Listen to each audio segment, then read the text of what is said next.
Okay, we meet again in this virtual room, and we will pay attention to the uh, two different group in this second session. The first group is group number 4. They will talk and present about the fingerprint spoofing, and the second group from group number 6. Then they will talk about the teeth evaluation under the high temperature. Okay, for the first chance, I will give to the group number 4 to share your slide and start the presentation. Please, silakan ke grup 4.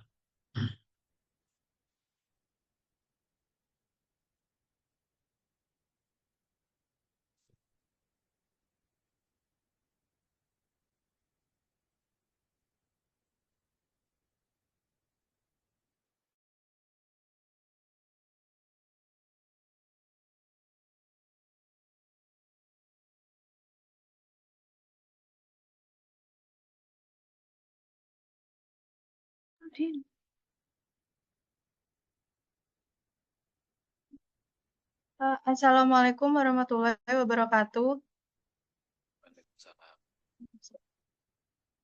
We are Group 4 and will present about proactive forensic science in biometrics, novel material for fingerprint spoofing. Here are the names of our group members: Siti Afidatur Rohmah, Fatihatur Rohmah, Suhartatin, Nini Pujulstari, Dea Citra Sahara, and Revia Safara Dwi Kusnia.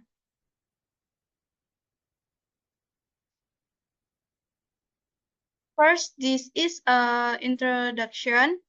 Fingerprint recognition systems are vulnerable to forgery. For example, the presentation of fingerprint spoof has been proven to work, and there are special websites that provide instruction on how to fight fingerprints.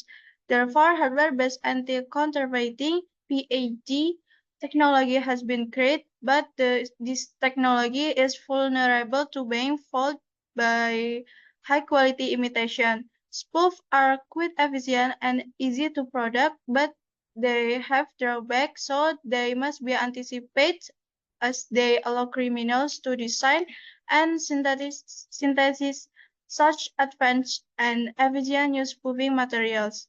To prevent fingerprint forgery, new artificial fingerprints are produced from new materials, namely hydrogel materials. The materials and method using this research. First, reagent and compounds preparation. In the test result, NAMI met quality which score distribution of the different spoofers versus an authentic fingerprint. Based on the table 81, were obtained with a percentage of 67% of the original finger with a score higher than 60 to 98%. Polyurethane artifact obtained a value of 26 and silicon only 41. Only 42% to 55% of the hydrogel achieved a score of more than 60, probably due to many air bubbles entrapped in the product. And the discussion obtained is the newly present PAG-based hydrogel show high potential as a new spoofing material due to the presence of flexible segment along the polymer backbone and the hydrophility of the connecting group. Di mana segmen ini menghasilkan. So for the conclusion is the proactive forensic science strategy can be effectively implemented in biometric to anticipate fingerprint spoofing crime. PAG-based hydrogel material shows significant potential as advanced fingerprint spoofing material. It is crucial for law enforcement agencies to recognize the escalating threat of sophisticated fingerprint spoofing and prioritize to development of new technology to detect this forgeries.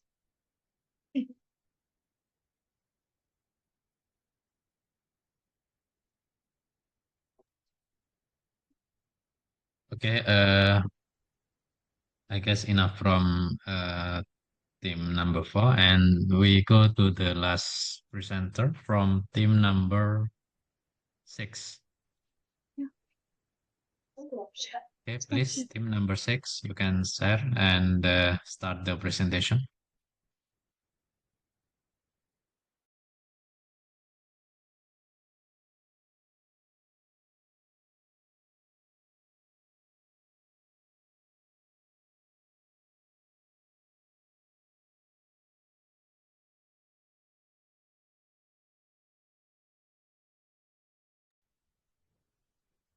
Good night, everyone. We are from Group 6. On this occasion, our group will present the result entitled Morphologic, Radiographic, and Stereomicroscopy Evaluation of teeth subjected to high temperature and in vitro forensic study.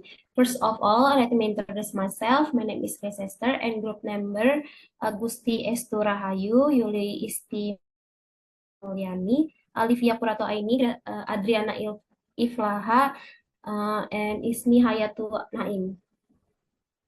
Next.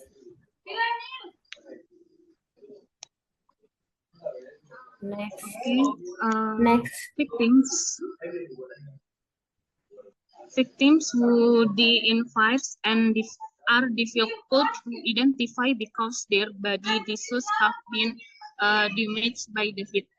What are the advantages of it as evidence and identification tools? 1. Composed of hard tissue. 2. Specific morphological characteristic. And 3. Can withstand high temperature without much damage. This study aimed to assess the morphological, radiographic, and stereomicroscopic change of teeth when exposed to high temperature. The results of this study may provide valuable clues in fire and crime investigation when dental evidence remains. Next. Okay, the slide about materials and method. The study was conducted in the Department of Oral Medicine and Radiology Sibar Institute of Dental Science, Guntur, Andhra Pradesh, and the present study was an in vitro forensic study consisting of 90 permanently extracted teeth that were taken from eggs ranging from 20 to 70 years. It includes permanent extract teeth that are non-carious, unrestored, and teeth extract due to periodontal or orthodontic reasons. Next.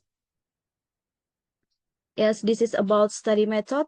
The study approved from the Institutional Ethical Committee was first obtained for the study protocol, and sample size of 90 permanently extracted were taken from the age range between 20 and 70 years, and teeth were divided into 2 groups consisting of 45 teeth in each group. Group 1 was subjected to direct heat, and group 2 was subjected to gradual heat in the furnace. Next. Okay, this table 1, group 1, and group 2 were further subdivided based on the type of teeth into 3 subgroups: A anteriors, B premolars, and C molars, and each subgroup consisting of 15 teeth. Next. Okay, following extraction, each tooth was rinsed thoroughly with saline and the surface, and the teeth were stored in 10% formalin in a plastic container. Next, photograph of each tooth were taken using a camera, and the digital radiographs of each tooth were taken using NX, and the groups of sample were subject to high temperature using a mobile electric furnace, and the sample were carefully placed within the crucible to dissipate the heat evenly. Next. Yeah, this is table 2, subject to experimental temperature fixed at 200 degrees Celsius, 400 degrees Celsius, 600, 800 degrees, and 1000 degrees Celsius. Next. Okay, in group 1, teeth were subject to the direct heat at fixed experimental temperature for 15 minutes, and group 2 teeth were subject to gradual heat starting from room temperature with an increment of 25 degrees Celsius. The teeth were carefully removed from the mobile furnace, and post-exposure photographs were taken, and post-exposure digital radiographs were taken, and intergroup analysis between the direct heat and gradual heat in each tooth was done using Fisher exact probability test. Next. This is results of gradual heating cost. The present study with respect to gradual heat saw the color of crown progress from dark gray to light gray with no change at 200 degrees Celsius. The color of root progress from light brown, black, reddish black, dark gray, and light gray to white. And the surface luster of the crown and root was retained till 600 degrees Celsius. And the fissures in the crown progress with an increase in temperature starting from 200 degrees Celsius, and the fissure in root observed from 400 degrees Celsius. The fracture in crown observed from 600 degrees Celsius, and the fracture in root observed at 800 degrees Celsius. The crown root was intake loss at 600 degrees Celsius. The surface irregularities were observed at the temperature of 200 degrees Celsius. The surface crazing was observed at 400 degrees Celsius, and the surface fractures were at 800 degrees Celsius, and the crown fragment into pieces at 600 degrees Celsius. And the last, the enamel and dentin changes were observed at 200 degrees Celsius. Next slide. Okay, the figure with respect to direct heat, the color of crown progress from very dark gray, like olive gray, to light gray with no change at 200 degrees Celsius, and the color of root from dark brown, black, like olive gray, and light gray to white. And the surface luster of the crown and root was retained till 400 degrees Celsius. The fissure in crown progress with an increase in temperature starting from 200 degrees Celsius to 1000 degrees Celsius, and the fissure in root were observed from 400 degrees Celsius, and the fractures in crown were observed from 400 degrees Celsius, and the fracture in root was observed at 600 degrees Celsius, and the crown root intake loss and fragmentation of crown was seen at 400 degrees Celsius, and the surface irregularities and crazing were observed at the temperature of 200 degrees Celsius. The surface fractures were at 600 degrees Celsius, and the last, the enamel changes and dentin changes were observed at 200 degrees Celsius. Next. Okay, the next is surface irregularities. The tooth surface showed irregularities at 200 degrees Celsius and worsened with increasing temperature in both gradual and direct heating. There was no significant difference between the two heating methods on different types of teeth. Other studies have found similar results. Extracted teeth were heated to 200, 400, 600, and 800 degrees Celsius. They observed that the surface became rough at 400 degrees Celsius. The variations in results is most likely due to differences in heating devices and sample selections. Next is surface crazing. The charged appearance of the tooth indicates sudden and quick carbonization of the tooth and its conversions into solid carbon, as any biomaterial does on exposure to high temperatures.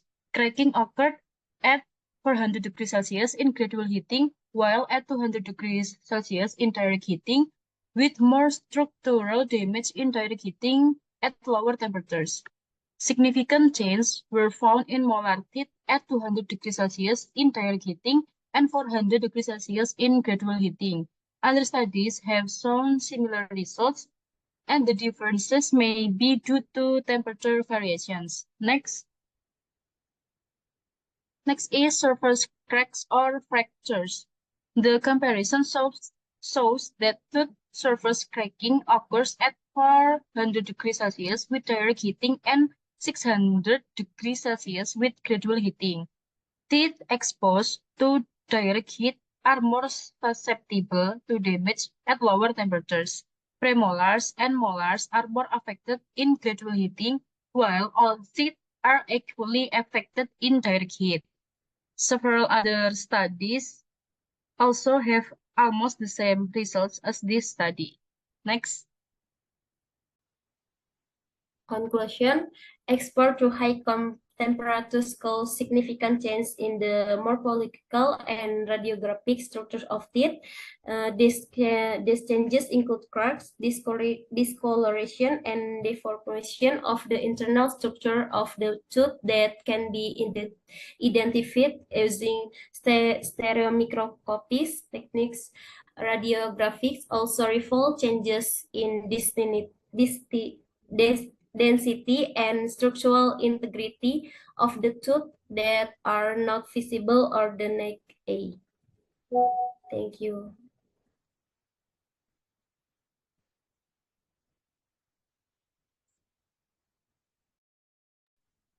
Next. Okay, I guess you can stop share.